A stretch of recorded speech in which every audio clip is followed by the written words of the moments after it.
कहानी की शुरुआत में हमें थेडियस रोज को दिखाया जाता है जो अब यूनाइटेड स्टेट्स के प्रेसिडेंट हैं। पहले वो आर्मी के जनरल हुआ करते थे, पर 5 महीने पहले इलेक्शन के बाद अब वो प्रेसिडेंट बन चुके हैं। लेकिन आज भी ऐसे लोग हैं जो उन्हें पसंद नहीं करते, क्योंकि उन्होंने ब्रूस बैनर यानी कि हल्क के ऊपर आर्मी छोड़ी थी, जिससे बहुत डिस्ट्रक्शन हुआ था। पर अब प्रेसिडेंट बनने के बाद वो अपने देश को और भी आगे ले जाना चाहते हैं। साथ ही एवेंजर्स के साथ मिलकर वो देश को बचाना भी चाहते हैं।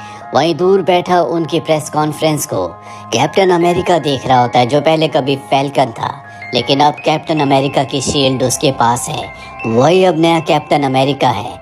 कैप्टन अमेरिका को पता चलता है कि प्रेसिडेंट ने जापान के साथ एक खास मेटल की डील की थी, जिसे एडमेंटेनियम कहा जाता है, जो कि एक बहुत ही खास धातु है और उस धातु को कोई चुराने की कोशिश कर रहा है। इसीलिए खुद वहां पर जाकर उन लोगों का सामना करता है, पर उनकी तादाद बहुत ज्यादा होती है। इसीलिए उसकी मदद करने के लिए उसका साथी, जिसका नाम टॉरस है, वो आ जाता है। दरअसल टॉरस अब नया फैल्कन है, क्योंकि जिस तरह से पुराने कैप्टन अमेरिका ने जब अपनी शील्ड फैल्कन को यानी कि विल्सन को दी, तो वो नया कैप्टन अमेरिका बन गया। उसी तरह से विल्सन ने, जो पहले फैल्कन था, उसने अपने सूट को यूएस एयरफोर्स के एक सोल्जर को दिया, जिसके बाद वो नया फैल्कन बन गया।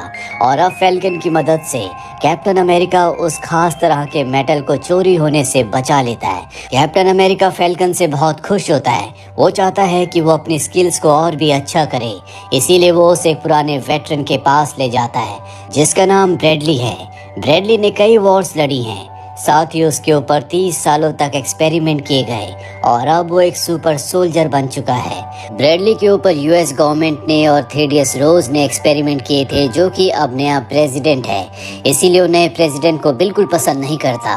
और जब उसे पता चलता है कि फैल्कन ने उनके लिए एक मिशन किया है, तो वो फैल्कन से बिल्कुल खुश नहीं होता। और तभी कैप्टन अमेरिका को प्रेसिडेंट का कॉल आता है, जो कहता है कि मैं चाहता हूँ कि तुम व्हाइट हाउस में मुझसे मिलने के लिए आओ, अपने साथ फैल्कन को भी लाना।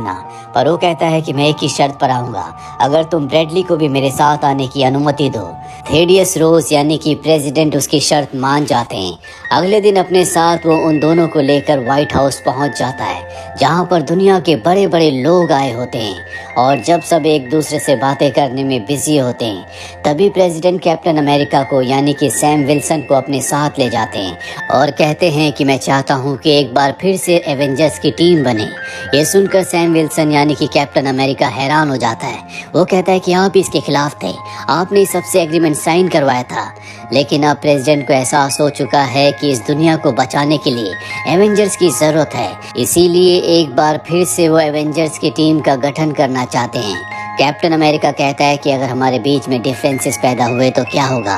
वो कहते हैं कि इसका कोई ना कोई रास्ता जरूर निकल जाएगा।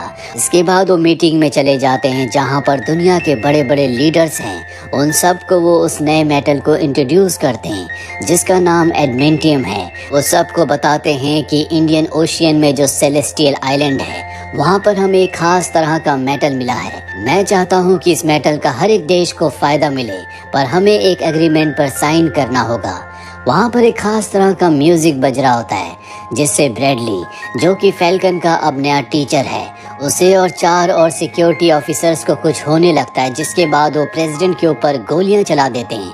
प्रेसिडेंट की किस्मत अच्छी होती है कि वो बच जाते हैं। और अब कैप्टन अमेरिका और फैल्कन मिलकर ब्रैडली को रोकने की कोशिश करते हैं, पर उसे रोकना इतना आसान नहीं है। इसीलिए वो कैप्टन अमेरिका को धक्का देकर बाहर निकल जाता है, जहाँ पर यूएस आर्मी उसे गिरफ्तार कर लेती है, क्योंकि उसने प्रेसिडेंट के ऊपर गोलियां चलाई, उन्हें मारने की कोशिश की। लेकिन कैप्टन अमेरिका को अच्छे से पता है कि ब्रैडली के साथ कुछ न कुछ गलत हुआ है। इसीलिए वो प्रेसिडेंट थेडियस रोज के पास जाता है, उन्हें समझाने की कोशिश करता है।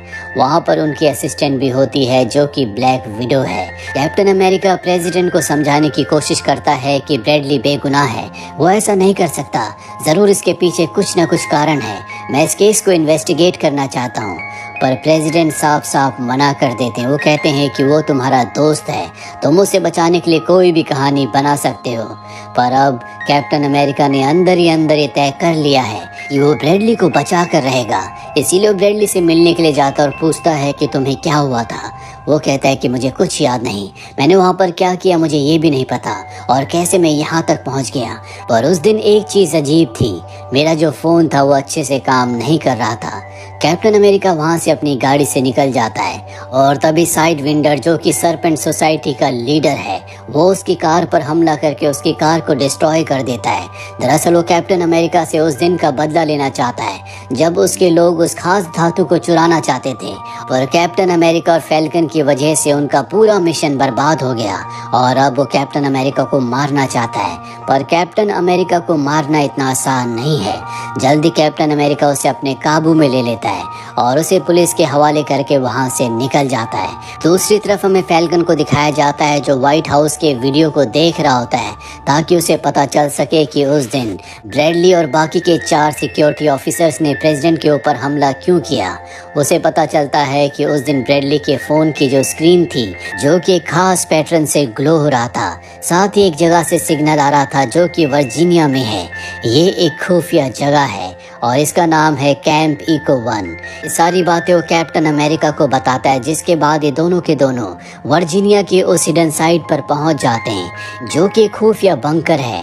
और जब ये उसके अंदर जाते हैं तो इन्हें वहां पर सैम्यूल मिलता है जिसे हमने इनक्रेडिबल हल्क में देखा था, जो कि एक बायोलॉजिस्ट है जो हल्क के ब्लड से कंटेमिनेटेड हो गया था क्योंकि हल्क का ब्लड उसकी चोट पर गिर गया था, जिसके बाद उसके अंदर सोचने की असीम शक्तियां आ गई, यहाँ तक कि वो भविष्य तक को प्रिडिक्ट कर सकता है। वो बताता है कि मुझे यहाँ पर थेडियस रोज ने, जो कि अब प्रेसिडेंट है, उसने कई सालों से कैद करके रखा हुआ है। वो मेरी मदद से हल्क जैसे और भी सुपर सोल्जर बनाना चाहते थे। जब उन्होंने देखा कि एक अकेले हल्क ने कितनी तबाही मचाई तो उन्होंने उस प्रोजेक्ट को बंद कर दिया, जिसके बाद मैं उनके किसी काम का नहीं रहा। वो मुझे जेल में काल कोठरी में कैद करना चाहते थे। मैंने उन्हें कहा कि मैं फ्यूचर को प्रिडिक्ट कर सकता हूँ, मेरी मदद से आप पॉलिटिक्स में बहुत अच्छा कर सकते हैं। उन्होंने मेरे इस प्रस्ताव को स्वीकार किया, जिसके बदले उन्होंने मुझे लैब दी और आज मेरी वजह से वो यूएस के प्रेसिडेंट बन गए हैं। साथ ही मेरी दवाओं से आज तक वो जिंदा हैं। मैंने उनके लिए खास तरह की दवाएं बनाई। उन्होंने मुझसे वादा किया था कि जब वो प्रेसिडेंट बन जाएंगे तो मुझे छोड़ देंगे, लेकिन एक बार फिर से उन्होंने मेरे साथ धोखा दिया। उन्होंने मुझे लैब दी जहां पर मैं कई सालों से एक्सपेरिमेंट कर रहा था और जब मुझे पता चला कि वो मुझे यहां से कभी आज़ाद नहीं करेंगे तो मैंने, जब व्हाइट हाउस में पार्टी चल रही थी, तो ब्रैडली और 4 और लोगों के मोबाइल पर खास लाइट के पैटर्न को भेजा और एक खास तरह की म्यूजिक को चलाया, जिसके बाद वो पूरी तरह से मेरे कंट्रोल में आ गए। कई सालों के बाद मैंने इस टेक्नोलॉजी को डेवलप किया था और जब वो मेरे कंट्रोल में आ गए तो मैंने उनसे प्रेसिडेंट को मरवाने की कोशिश की, पर उसकी किस्मत अच्छी थी कि वो बच गया। पर ऐसा दोबारा नहीं होगा, आज नहीं तो कल मैं उसे मार दूंगा। सैम्यूल को पता होता है कि कैप्टन अमेरिका और फैल्कन उसे पकड़ने के लिए यहाँ पर आए हैं, इसीलिए उन दोनों के ऊपर वो अपने लोगों को छोड़कर यहाँ से भाग जाता है। इनकी मदद के लिए यहाँ पर ब्लैक विडो भी आ जाती है जो कि प्रेसिडेंट की असिस्टेंट है। उसे समझ में आ चुका है कि कैप्टन अमेरिका सही है, ब्रैडली बेकसूर है, इसीलिए फैल्कन और कैप्टन अमेरिका की मदद करती है। ये तीनों के तीनों यहाँ से निकल जाते हैं। वहीं सैम्यूल जापान के प्राइम मिनिस्टर को इन्फॉर्म कर देता है कि तुम्हारी कंट्री से जो एडमेंटियम चुराने की कोशिश की गई थी उसमें यूएस के प्रेसिडेंट थेडियस रोज का हाथ था। उसने जानबूझकर वहां पर कैप्टन अमेरिका और फैल्कन को तुम्हारी मदद के लिए भेजा ताकि पूरी दुनिया को ये लगे कि वो जापान की मदद कर रहा है। लेकिन सच तो ये है कि सेलेस्टियल आइलैंड पर वो पूरी तरह से अपना कब्जा करना चाहता है और जब जापान के प्राइम मिनिस्टर को ये पता चलता है तो वो सेलेस्टियल आइलैंड के आसपास अपनी वॉरशिप्स को रवाना कर देते हैं ताकि वो पूरे के पूरे आइलैंड पर अपना कब्जा कर लें। ये बात जब थेडियस रोज यानी कि प्रेसिडेंट को पता चलती है तो वो भी अपने वॉरशिप्स लेकर सेलेस्टियल आइलैंड की तरफ निकल पड़ते हैं। पूरी दुनिया में खबर फैल जाती है कि जापान और यूएसए के बीच में अब एक वॉर होने वाली है। कैप्टन अमेरिका और फैल्कन भी वहां पर पहुंच जाते हैं ताकि वो वॉर को रुकवा सकें। कैप्टन अमेरिका उस वॉरशिप के अंदर जाता है जिसके अंदर प्रेसिडेंट है, वो उन्हें समझाने की कोशिश करता है। वहीं सैम्यूल को दिखाया जाता है जो यूएस के 2 पायलट्स को अपने वश में कर लेता है और उन्हें जापान की वॉरशिप के ऊपर हमला करने के लिए कहता है और वो ऐसा ही करते हैं। इसके बाद जापान के फाइटर प्लेन्स भी आ जाते हैं, वो भी इनके ऊपर हमला करते हैं, जिसके बाद कैप्टन अमेरिका और फैल्कन दोनों के दोनों ऊपर हवा में उन्हें रोकने की कोशिश करते हैं। कैप्टन अमेरिका को पता है कि ये सब कुछ सैम्यूल की वजह से हुआ है, उसने अमेरिकन पायलट्स को अपने वश में कर रखा है, इसीलिए वो उनके फाइटर प्लेन से उन दोनों को निकाल देता है। साथ ही वो जापान के प्राइम मिनिस्टर को कहता है कि ये हमला गलती से हुआ था, यूएस से जापान के ऊपर हमला नहीं करना चाहता। ये सुनने के बाद जापान के प्राइम मिनिस्टर अपने फाइटर प्लेन्स को वापस बुला लेते हैं और इस सब के चलते फैल्कन बुरी तरह से इंजर्ड हो जाता है। इसीलिए उसे यूएस वापस लाकर हॉस्पिटल में एडमिट किया जाता है, जहां पर कैप्टन अमेरिका से मिलने बकी बार्न्स आता है। वो कहता है कि मैंने तुम्हारी फाइट के बारे में न्यूज़ में सुना था। दरअसल बकी बार्न्स अब पहले की तरह नहीं रहा, वो एक पॉलिटिशियन बन चुका है। वो सिर्फ यहाँ पर कैप्टन अमेरिका के हाल चाल पूछने के लिए आया था। इसके बाद वो वहाँ से चला जाता है और अब सैमुअल कैप्टन अमेरिका से मिलने के लिए आता है। वो कहता है कि मैंने सब कुछ इसलिए किया ताकि यूएस के प्रेसिडेंट थेडियस रोज की सच्चाई पूरी दुनिया को पता चल सके। वो एक बहुत ही बुरा इंसान है और तुम्हारी वजह से मेरा पूरा प्लान चौपट हो गया, पर मैं अब भी नहीं रुकूंगा।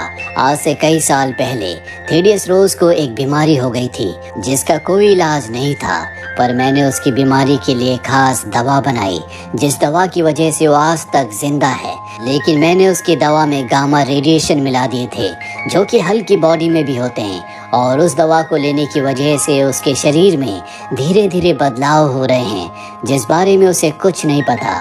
वहीं हमें थेडियस रोज को यानी कि प्रेसिडेंट को दिखाया जाता है जो प्रेस कॉन्फ्रेंस कर रहे होते हैं, और तभी उन्हें कुछ होने लगता है, बहुत ज़्यादा अग्रेसिव हो जाते हैं और देखते देखते प्रेस के सामने वो रेड हल्क में बदल जाते हैं। उन्हें काबू में करना नामुमकिन है।